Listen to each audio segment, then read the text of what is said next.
Creativity अब सिर्फ cool नहीं, प्रॉफिटेबल भी बन गई है।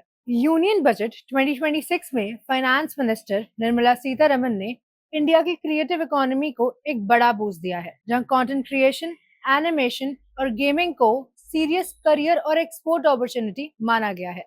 इस बजट में ऑरेंज इकोनॉमी यानी animation, visual effects, gaming, comics और डिजिटल स्टोरी टेलिंग को ग्रोथ एजेंडा का हिस्सा बनाया गया है। एवीसीजी इंडस्ट्री को 2030 तक लगभग 20 लाख स्किल प्रोफेशनल्स की जरूरत होगी। इसी गैप को फिल करने के लिए सरकार का फोकस अर्ली टैलेंट डेवलपमेंट पर है। बजट 2026 का एक मेजर हाईलाइट 15,000 स्कूल्स और 500 कॉलेजेस में content creator labs.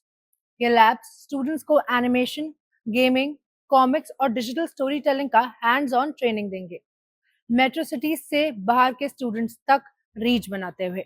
Content creator labs को सपोर्ट करेगा Indian institute of creative technologies Mumbai, जिससे इंडस्ट्री और एजुकेशन के बीच डायरेक्ट कनेक्ट बनेगा।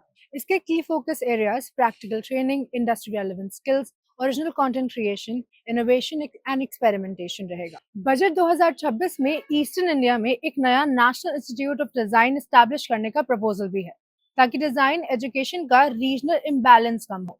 क्रिएटिव टैलेंट के लिए भी फंडिंग डबल कर दी गई है। 250 crore allocated for AVGC talent development, 35 crore for NFDC and National Center for Excellence for AVGC XR, जो पिछले साल 17 करोड़ था।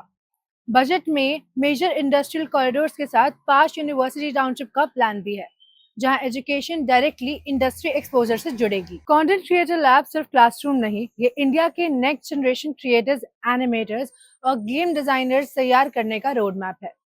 कंटेंट क्रिएटर लैब्स का प्रपोजल एम्बिशियस जरूर है, लेकिन पिछले साल के कुछ इनकम्प्लीट रोल आउट्स के बाद इस बार टाइमलाइन और इम्प्लीमेंटेशन क्लैरिटी जरूरी होगी।